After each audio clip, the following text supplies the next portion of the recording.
Saya kirim salam, mudah-mudahan dia tidak lupa.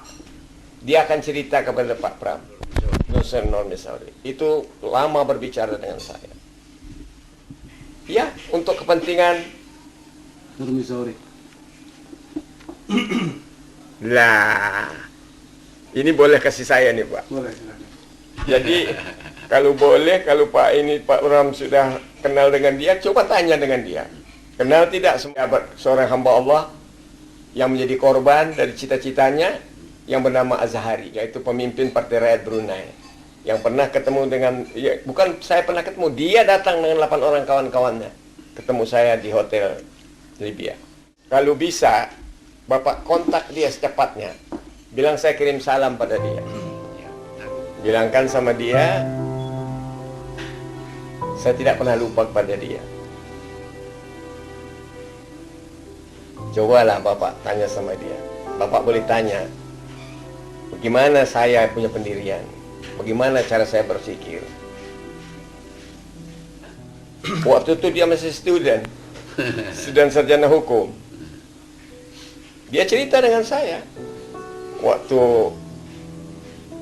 saya pidato di University of the East, maka dia datang ketemu saya. Saya kasih nasihat. Saya bilang, Mr. Missouri, you will never achieve your political struggle. You know, saya katakan, tidak ada sebuah negara pun yang akan membantu you kalau you punya politik anti-secession. Ya, artinya mau pecah dari Filipina. Jadi katanya, what is best for us to do? Saya katakan begini, kau berjuanglah terus. Kau tetap menginginkan tetap dalam negara Filipina. Tetapi kamu menuntut full autonomy. Otonomi dalam administration, otonomi dalam finance, otonomi dalam education, otonomi dalam immigration, dan militer. Iya, artinya dia punya, maksud saya itu juga full otonomi. Otonomi. Iya. Termasuk militer. Termasuk security, internal security. Sebagian dari tentara mereka bergabung dengan tentara pusat. Coba aja kalau Pak Pram ketemu dia, bilangkan sama dia, Pak Pram dapat amanat dari seorang hamba Allah, Insyaallah, yang menjadi korban dalam perjuangan politik. Yaitu sebut nama saya. Ya, dia tahu Muhammad Zahir Mahmud from Brunei. Dan kalau ketemu Zaini, boleh tanya sama Zaini, benarkah saya dengan Zaini, dengan Yasin Afandi pernah didatangi oleh Missouri? Dan nasihat saya ini, Maaf, ke belakang dulu. iya Mas. Jadi ya, kawan-kawan sudah berhasil semua, tapi saya nggak bisa balik ke kampung halaman, Pak. Dia sukses, dia pun belum sepenuhnya ya. Tapi dia sekarang malah menguasai 16 provinsi. ya. Profesor. Dia profesor. Iya. Profesor. Waktu itu saya diminta oleh Pak Lais dan oleh Makapagal untuk merekam pidato. Itu waktu tahun berapa tuh, Pak? Tahun 62. 62 Ini waktu ketemu saya di Libya. di Libya. Di Libya. Muammar Gaddafi Libya untuk mendapat visa. Nah, terbang dari Karachi langsung ke Libya non-stop. Sudah dekat-dekat saya mau ke PBB itu. Tahun 73 sampai 72. Itu pergi ke sana pakai paspor apa? Waktu mana itu? Waktu ke Libya. Pakai paspor Malaysia. Oh, Malaysia. Lelah, Pak. Hah? Lelah. Oh enggak. Kita orang pejuang ini, Pak. Kalau semangat itu masih tetap. Cuma satu, saya itu mudah-mudahan tidak akan menjadi pengkhianat.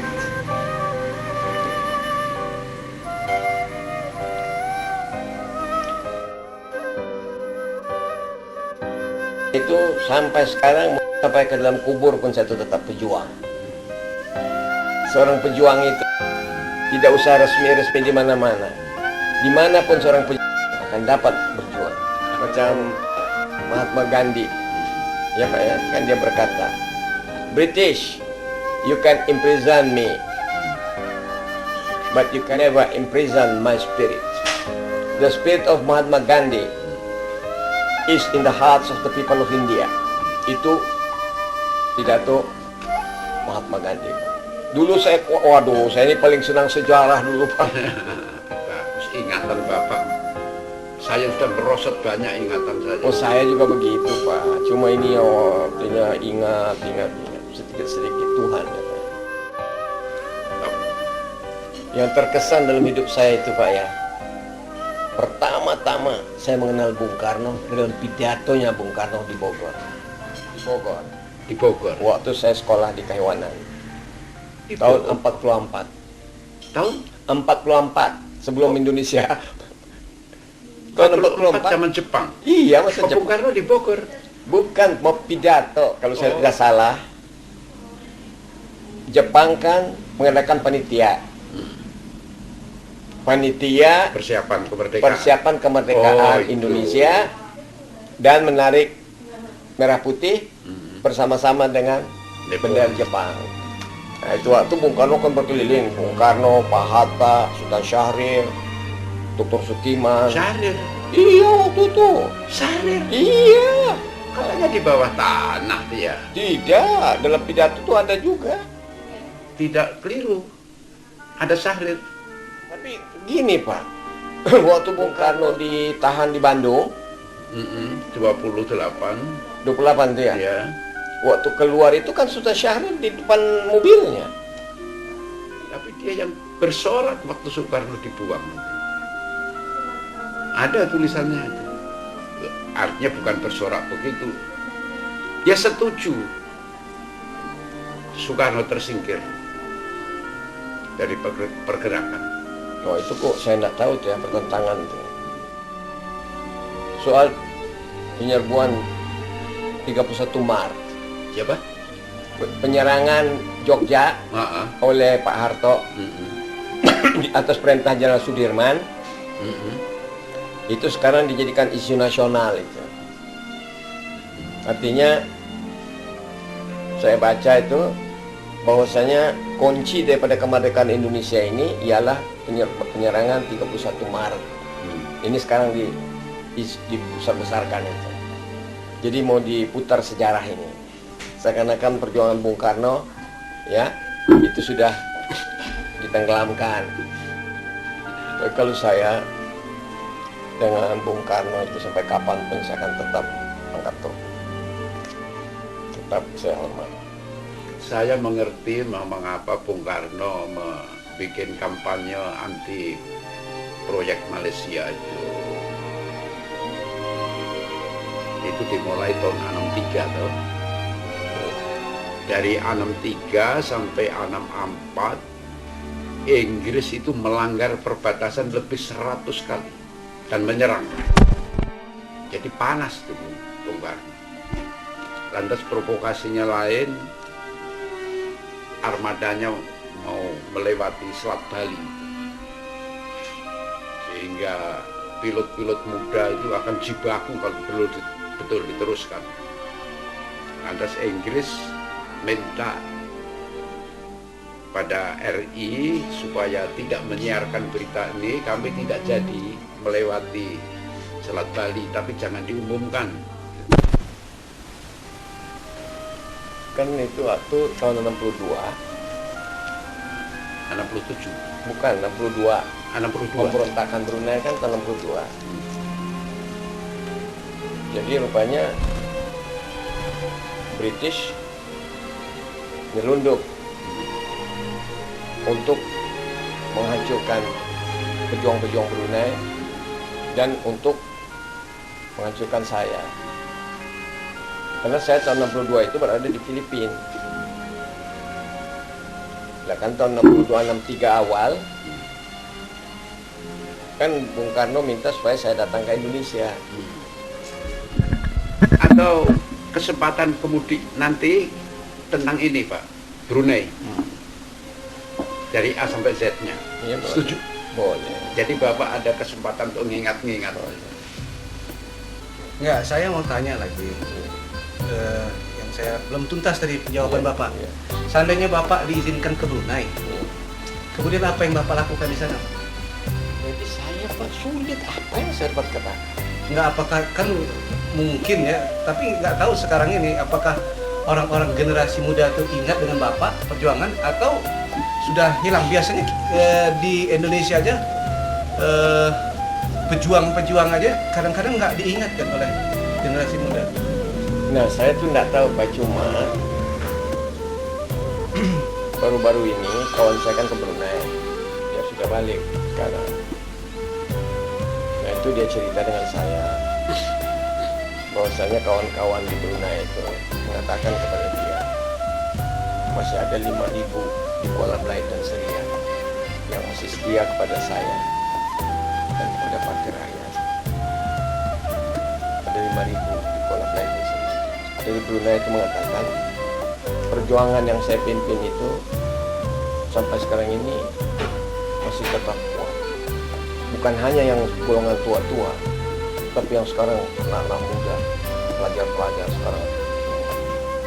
Yang saya pernah kedatangan Bin Jamil kemari bersama dengan rombongannya.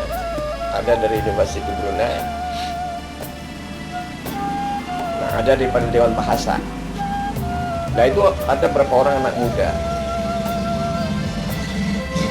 Waktu sudah mau balik, Bin Jamil sudah keluar. Saya nggak tahu itu anak muda itu masuk lagi balik terus pegang tangan saya, cium tangan saya. Dan mereka tetap hormat.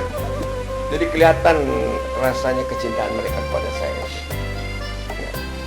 Jadi kabar itu bisa juga separuh saya terima benar, yang separuh juga apa iya apa tidak. Pemerintahan untuk supaya bagaimana dalam menegakkan demokrasi Tapi saya tanpa pikir- ada suatu ini. Saya pikir nggak perlu itu. Ya mungkin kan begini, menurut saya punya pendapat,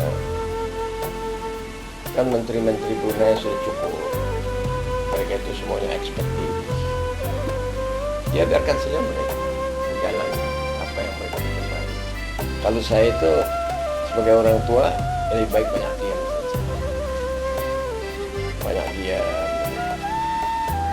Ya, yang penting sama saya itu saya sembuh, sehat walafiat. Jadi kalau macam mau ada pergolakan Dan menikmati masa tua, dan menikmati kedaulatan Brunei itu, Pak ya. ya gitulah.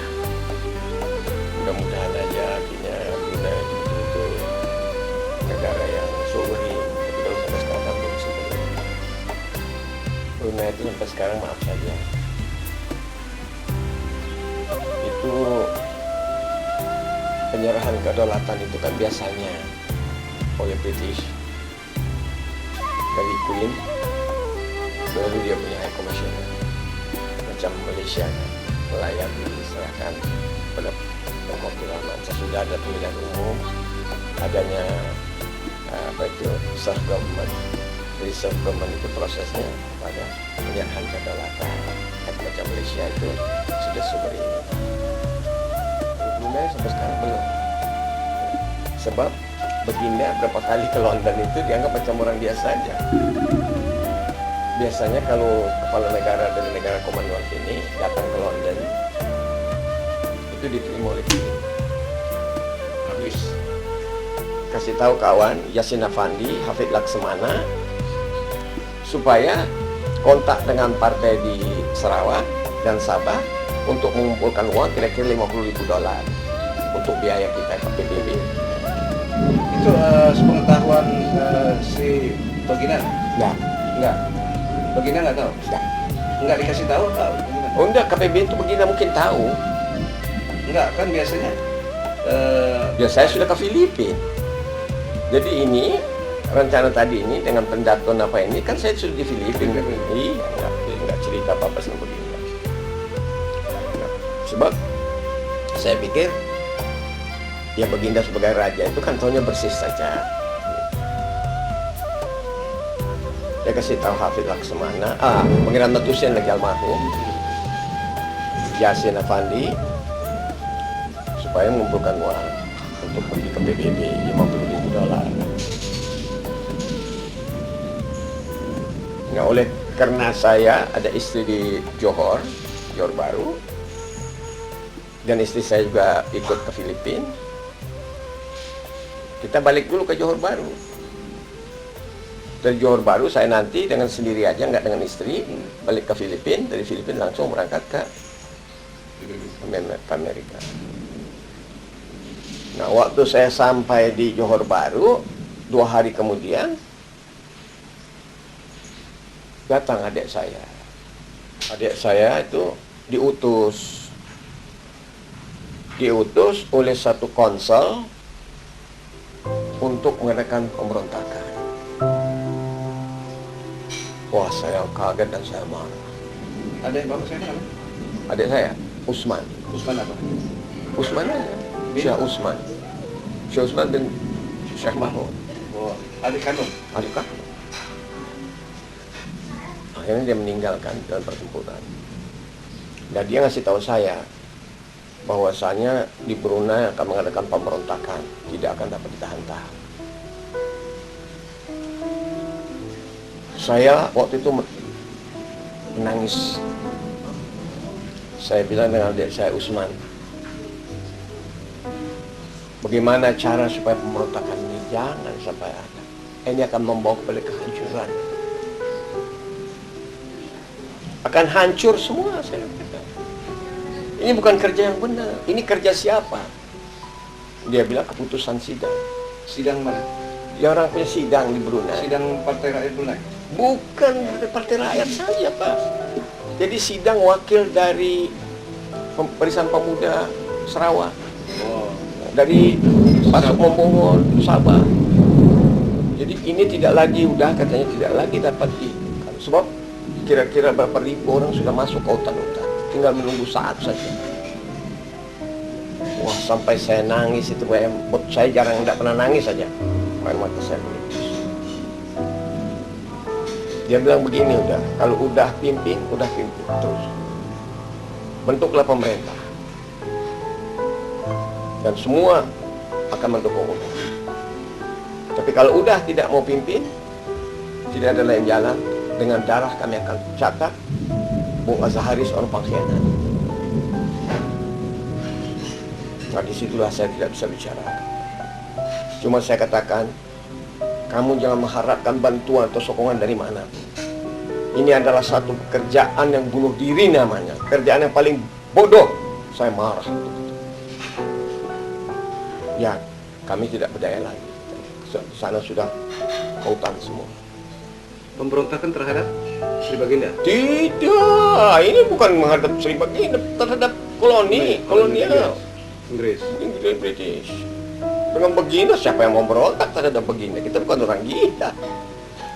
Pemberontakan itu untuk kemerdekaan Brunei, untuk kedaulatan tahta kerajaan Brunei. Yang saya berjuang itu kan untuk tahta. Jadi tadi ceritanya rencana itu untuk perundingan, belum sempat perundingan sudah ada utusan mengatakan pemberontak gitu. Iya, itu saya kan mau berangkat ke PBB. Kan saya balik dulu ke Johor mengantar istri saya. Dari Johor saya mau ke Filipina, langsung ke Amerika. Dengan rombongan langsung ke Amerika. Rencana waktu itu. Nah, terjadilah hal begitu. Sempat juga saya mengirim surat, yaitu surat dari Kiram Corporation yang ditujukan kepada Sri Paduka Baginda, mengatakan bahwasanya saya sudah mengadakan perundingan dengan pemerintah Filipina. Aduh, sayang, surat itu ada fotokopinya di Kuala Lumpur. Kiram Corporation Kepada Sri Paduka Baginda.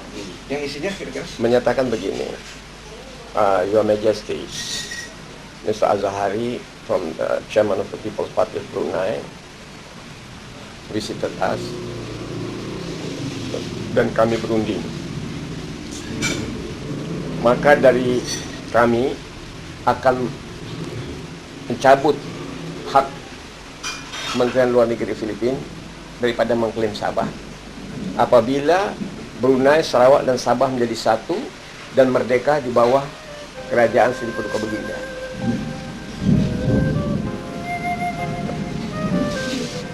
Saya kirim supaya Bung Hafid Laksmana mengantar surat itu ke istana. Bukan saya langsung, saya titipkan kawan yang balik dari Filipina, waktu dari Filipina kembali ke Brunei. Nah rupanya, menurut cerita yang saya dengar, waktu Hafidz Laksamana ini mau berangkat ke istana, dia sendiri juga tidak tahu akan ada pemberontakan. Dia juga tidak tahu. Jadi waktu dia mau pergi ke istana, terjadi pemberontakan. Nah disangka dia ini mau menculik Baginda. Padahal menurut pengetahuan saya bukan mau menculik Baginda. Sehingga dia ditangkap dan dijaga oleh Gurkha katanya.